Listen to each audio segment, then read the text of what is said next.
मेरे जिगरी दोस्तों, जय हिंद। एकेडमी फॉर एजुकेशन में आपका स्वागत है। हम डेली बाय डेली किसी ऐसे टॉपिक की बात करते हैं जो आपको जानना चाहिए। इसके अलावा हम बात करते हैं कि आज का दिन इतिहास में क्यों खास है। तो आज मैं केवल 2 ही टॉपिक के बारे में बात करूंगा। तो चलिए बात कर लेते हैं। आज 15 फरवरी का दिन इतिहास में क्यों खास है, 15 फरवरी डे इन हिस्ट्री। जो मेरा दूसरा टॉपिक होगा वह राज्य ऊर्जा दक्षता सूचकांक 2019। देखिए, जो हम टॉपिक बात करते हैं बहुत डिटेल बात करते हैं, और इसमें आपको एक बार इसको आप तैयार कर लेंगे तो बार बार इसे पढ़ते रहेंगे, आपको पूरी तैयार चल जाएगी, मतलब पूरी आपको प्राप्त हो जाएगी। तो इसी प्रकार से हम बताते रहते हैं कि आपको कैसे इसको देखना है। तो देखिए, आपको ध्यान से इसको एक बार सुन लीजिए, 2 बार सुन लीजिए, आपको जेहन में यह आ जाएगी। तो चलिए बात कर लेते हैं 15 फरवरी का दिन इतिहास में क्यों खास है। देखिए, आज ही के दिन 2010 में केंद्रीय गृह मंत्री पी चिदम्बरम के ऑपरेशन ग्रीन हंट शुरू करने के 6 दिन के अंदर ही सशस्त्र माओवादियों ने पश्चिम बंगाल में पश्चिम मिदनापुर जिला स्थित सिलदा शिविर पर हमला कर दिया।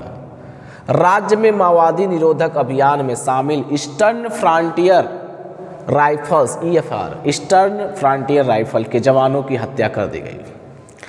आज ही के दिन 2010 में ही जयपुर घराने की कथक नृत्यांगना प्रेरणा श्रीमाली को 2009 के संगीत नाटक अकादमी पुरस्कार के बारे में नाटक अकादमी पुरस्कार के लिए चुना गया।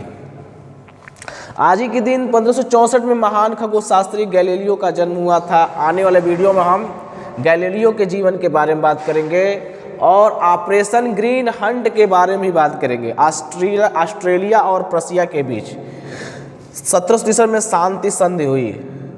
दुनिया का सबसे पसंदीदा सॉफ्ट टॉय टेडी बियर को मॉरिशस मरीनटॉम द्वारा बाजार में उतारा गया।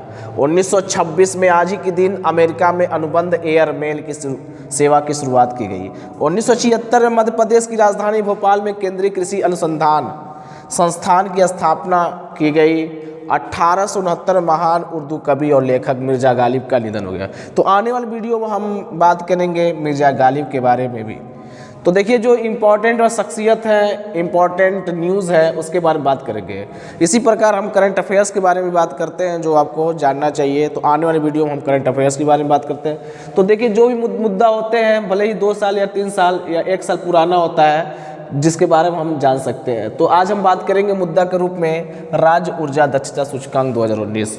देखिए, केंद्रीय विद्युत नवीन और नवीकरणीय ऊर्जा एवं कौशल विकास तथा उद्यमिता राज्य मंत्री स्वतंत्र प्रभार के हैं, जिनका नाम था राजकुमार सिंह, ने 10 जनवरी 2020 को नई दिल्ली में राज्य ऊर्जा दक्षता सूचकांक 2019 को जारी किया। यह सूचकांक 9 से 10 जनवरी 2020 को प्रवासी भारतीय केंद्र में आयोजित किया गया। कहाँ किया गया था? प्रवासी भारतीय केंद्र में आयोजित किया गया। समीक्षा योजना और निगरानी बैठक के दौरान जारी किया गया। सूचकांक का लक्ष्य क्या था? सुरक्षा और जलवायु से इस सूचकांक का लक्ष्य क्या था? राज्य ऊर्जा दक्षता सूचकांक का लक्ष्य सुरक्षा और जलवायु से संबंधित लक्ष्यों को हासिल करने में मदद करना, और इसमें एनर्जी फुटप्रिंट के साथ ऊर्जा दक्षता को कैसे बढ़ाया जाए, इसके बारे में बात किया गया। चलिए, इस सूचकांक को ऊर्जा दक्षता ब्यूरो, जिसे कहा जाता है BEE एवं alliance for an energy efficient economy AEE, इसका मतलब क्या हुआ? Alliance for an energy efficient economy, संयुक्त रूप से तैयार करते हैं। राष्ट्रीय सूचकांक यह है और जो राज्यों की ऊर्जा विषयक नीतियों और कार्यक्रमों का आकलन करता है। इस सूचकांक के देश के 36 राज्यों संशासित प्रदेशों में यह रखा गया और इसमें बताया गया कि प्रगति की गई। इसमें 97 महत्वपूर्ण संकेतकों के आधार पर राज्यों को विभाजन किया गया। इसमें 4 आधार रखे गए हैं, जिसमें कहा गया अग्रणी। पहला क्या था? अग्रणी, जिसे फ्रंट रनर कहा गया। दूसरा सफल, जिसे अचीवर कहा गया। तीसरा प्रतियोगी, जिसे कंटेंडर कहा गया। और चौथा आकांक्षी एस्पिरेंट कहा गया। देखिए बिजली, कोयला, खनिज तेल, गैस आदि के लिए कितनी ऊर्जा मुहैया किया जाए किस राज्य को, ये तय किया गया और इसके हिसाब से रखा गया। इसके अलावा जो है सफल राज्य में अग्रणी समूह में किसी राज्य को शामिल तो नहीं किया गया, लेकिन सफल समूह में शामिल किया गया था हरियाणा पहले स्थान पर, केरल दूसरे स्थान पर, कर्नाटक तीसरे स्थान पर। सबसे खराब प्रदर्शन अपने राज्य में थे मणिपुर, जम्मू कश्मीर और झारखंड, राजस्थान। अमेरिका और चीन के बाद भारत जो सबसे अधिक ग्रीन हाउस गैस उत्सर्जित करता है, ये बताया गया कि 2030 तक कार्बन फुटप्रिंट को 2005 के स्तर से 33 से 35% घटाया जाएगा। और पेरिस में यह बातें 2005 के बैठक में बताई जा चुकी थी। बीई ऊर्जा संरक्षण नियम कब लाया गया? 2011 के में लाया गया और मार्च 2002 में यह मंत्रालय के अधीन ऊर्जा दक्षता ब्यूरो का गठन किया गया। तो ऊर्जा संरक्षण नियम कब लाया गया था? 2001 में और मार्च 2002 में ऊर्जा मंत्रालय के अधीन इसका गठन किया गया।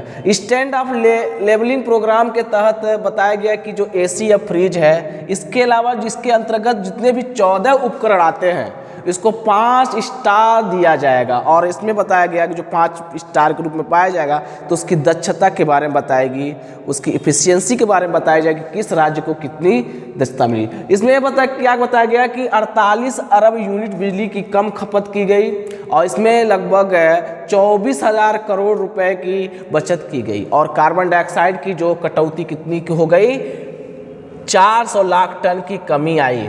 राष्ट्रीय स्ट्रीट लाइटिंग कार्यक्रम भी लागू किया गया, जिसमें बताया गया कि लेड को स्ट्रीट के गलियों में लगाया जाएगा और पुरानी जो अवस्था थी उसको हटा दी जाएगी और प्रत्येक वर्ष 6.71 अरब किलोवाट की बिजली की कमी की जाएगी और कार्बन डाइऑक्साइड में 46.3 लाख की कमी होगी।